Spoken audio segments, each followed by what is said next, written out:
वो जंग शुरू हो चुकी है जिसका इंतजार पूरी दुनिया को है। ये हर कोई जानना चाहता है कि आखिर क्या होगा जब इजराइल के डिफेंस फोर्स गाजा के अंदर प्रवेश करेगी। लेकिन गाजा में प्रवेश करते ही, गाजा में कदम रखते ही इजराइल की आर्मी पर गाज गिरी है। गाजा के बॉर्डर में घुसते वक्त हमास के खूंखार लड़ाकों से इजराइल डिफेंस फोर्स की पहली भिड़ंत का नतीजा सामने आ चुका है। गाजा के किसी फोम इलाके के पास इजराइल डिफेंस फोर्स ने छापेमारी की कोशिश की थी, लेकिन वहां अचानक इजराइल की आर्मी पर हमास के लड़ाकों ने अटैक कर दिया।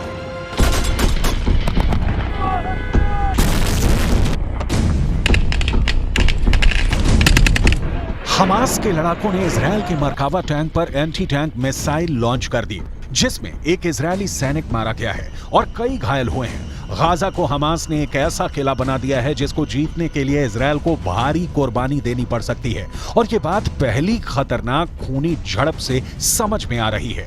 अभी 2 दिन पहले ही इजराइल आर्मी के chief of staff Herzi Halevi ने अपने कमांडर्स को संबोधित करते हुए कहा था कि गाजा पर इजराइल के द्वारा की जा रही एयर स्ट्राइक से ये ना समझा जाए कि हमास कमजोर हो गया है। जब इजराइल की सेना गाजा के अंदर घुसेगी तो ये मानकर चलेगी कि हमास को एयर स्ट्राइक में 0 नुकसान हुआ है, तभी आप पूरी ताकत लगाकर हमास से लड़ पाएंगे।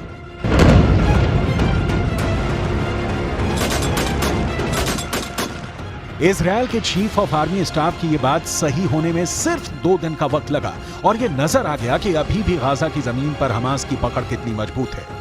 गाजा के अंदर घने इलाकों की गलियों में कैसे खून खराबा होने वाला है, इसकी पूरी तस्वीर समझना जरूरी है।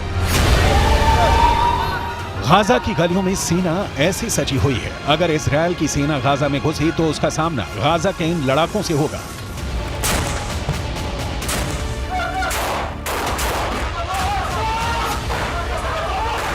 इजराइल का दावा है कि उसकी सेना जमीन के रास्ते गाजा में दाखिल होने को तैयार है। इजराइल की सेना गाजा बॉर्डर पर डटी हुई है। हवाई रास्ते इजराइल गाजा को जमींदोज करने में लगा है। इजराइल की सेना जमीन पर भी जबरदस्त एक्शन में दिखाई दे रही है।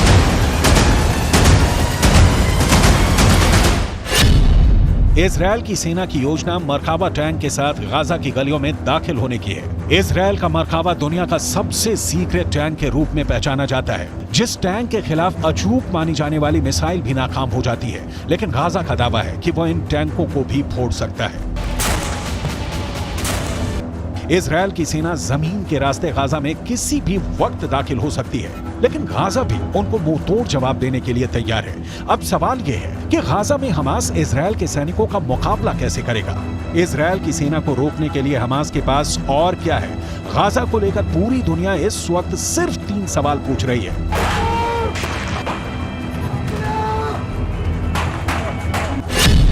पहला सवाल, इजराइल की सेना अगर गाजा में घुसेगी तो हमास खुद को कैसे बचाएगा।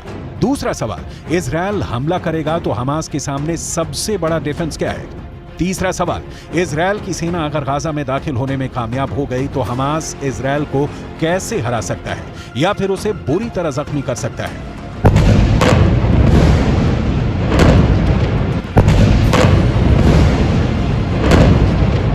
हमास की इस तैयारी को देखिए। ये तैयारी गाजा में स्ट्रीट फाइट के लिए हो रही है। इजराइल की फौज जब गाजा के बीचों बीच पहुंचने की कोशिश करेगी तो उसके सामने इस तरह का चैलेंज होगा। गाजा में हमास के लड़ाके मुकाबला करने को तैयार मिलेंगे। वहीं इजराइल की सेना की एक टुकड़ी गाजा के बॉर्डर के अंदर दाखिल होने के लिए जंग लड़ रही है। वहीं दूसरी टुकड़ी गाजा में स्ट्रीट फाइट की तैयारी कर रही है। गाजा को लेकर पूरा ऑपरेशन या कहें कि जंग कितनी खतरनाक हो सकती है, इसका अंदाजा आप इन तस्वीरों से लगा सकते हैं। इस वक्त गाजा पर इजराइल की सेना बड़े पैमाने पर बमबारी कर रही है। बावजूद इसके गाजा इजराइल से लोहा लेने के फुल मूड में है। और गाजा के किले को तोड़ने के लिए अब इजराइल की खुफिया एजेंसी शिन बेत ने भी एक प्लान तैयार किया है। 7 अक्टूबर को इजराइल के दक्षिणी हिस्से में जब हमास के आतंकी घुस गए और सैकड़ों लोगों का कत्ल किया तो पूरी दुनिया में मोसाद की आलोचना हो रही थी। लेकिन असल जिम्मेदारी मोसाद से ज्यादा शिन बेत की थी, जो इजराइल की एक और खुफिया एजेंसी है। इजराइल में 2 प्रमुख खुफिया एजेंसियां हैं। पहली मोसाद, जो विदेशों के अंदर खुफिया सूचनाएं इकट्ठा करती है, और दूसरी शिन बेत, जो कि इजरायल की मिलिट्री इंटेलिजेंस का काम करती है। यानी जब हमला इजरायल के अंदर हुआ तो इजरायल की मिलिट्री को आगाह करना शिन बेत का काम था, लेकिन शिन बेत यह काम नहीं कर सकी और इसके लिए शिन बेत के हेड रोनेन बार ने पूरी जिम्मेदारी भी ली है। रोनेन बार ने इसके लिए माफी मांगते हुए यह भी कहा कि हमास ने 7 अक्टूबर को इजरायल में जो किया है, उसके बाद वो समझ ले कि अब इजरायल के इंतकाम की कोई सीमा नहीं होगी। शिन बेत के हेड रोनेन बार ने एक नई यूनिट बनाई है जिसका नाम है निली। यह यूनिट विशेष रूप से हमास की आर्मी अल कस्साम की नुकबा कमांडो यूनिट को खत्म करने के लिए बनाई गई है। निली हिब्रू भाषा का शब्द है जिसका अर्थ होता है यह झूठ है कि इजरायल का कभी अंत होगा। शिन बेत की निली यूनिट को यह जिम्मा सौंपा गया है कि वो 7 अक्टूबर को इजरायल पर हमला करने वाले नुकबा के सभी आतंकी कमांडो को जान से मारकर बदला लेगी। 7 अक्टूबर को हमास की आर्मी की जिस यूनिट ने आतंकी हमला किया था उसका नाम नुकबा है। 7 अक्टूबर को नुकबा के करीब 2500 आतंकी दक्षिण इजरायल के इलाके में घुसे थे और लगातार 2 हफ्ते तक यह ऑपरेशन चला था, जिसमें 1500 के करीब नुकबा कमांडो इजरायल की आर्मी ने कॉम्बैट ऑपरेशन में मार गिराए थे। टाइम्स ऑफ इजरायल ने खबर छापी कि नुकबा का एक आतंकी कमांडो पिछले 16 दिनों से दक्षिणी इजरायल यानी जिस हिस्से में हम लोग हैं वहां छिपा हुआ है, और जब भी इस आतंकी कमांडो ने गाजा पट्टी में घुसने की कोशिश की तब इजरायल डिफेंस फोर्स ने इसे पकड़ लिया। हमास की आर्मी अल कस्साम के नुकबा पर इजरायलियों का सबसे ज्यादा गुस्सा फूट रहा है। इजरायल के अखबार टाइम्स ऑफ इजरायल ने यह खबर छापी है कि इजरायल की एयरफोर्स ने नुकबा के 2 कमांडो रविवार को एयर स्ट्राइक में मार डाले हैं। इसी नुकबा की करतूतों की वजह से आज पूरा गाजा जल रहा है। अगर हमास के इस खतरनाक यूनिट ने दरिंदगी नहीं दिखाई होती तो आज इजरायल और गाजा के बीच यह खतरनाक जंग नहीं चल रही होती।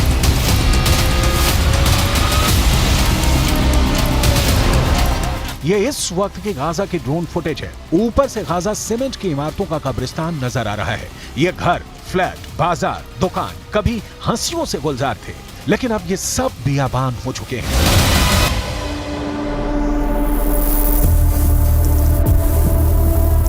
फिलिस्तीन के अखबारों की रिपोर्ट्स के मुताबिक अब तक इजरायल की एयरफोर्स 6000 इमारतों को जमींदोज कर चुकी है और इस तबाही में 14000 से ज्यादा फ्लैट्स तबाह हो चुके हैं। इजरायल की एयरफोर्स अब तक गाजा के 60 सरकारी भवनों को भी तबाह कर चुकी है। इजरायल की एयरफोर्स इसलिए भी इन ऊंचे टावर्स को निशाना बना रही है क्योंकि वो ये नहीं चाहती कि बाद में इन ऊंचे टावर्स का इस्तेमाल स्नाइपर्स कर सके। ऐसी तबाही गाजा के अंदर होगी, ये पूरी दुनिया को अंदाजा नहीं था। इजरायल के इंतकाम की कोई सीमा नहीं और गाजा के लोगों के दुख की भी इस वक्त कोई सीमा नहीं है। ये एक फिलिस्तीनी महिला है जिसने इस तबाही में अपना परिवार खो दिया है।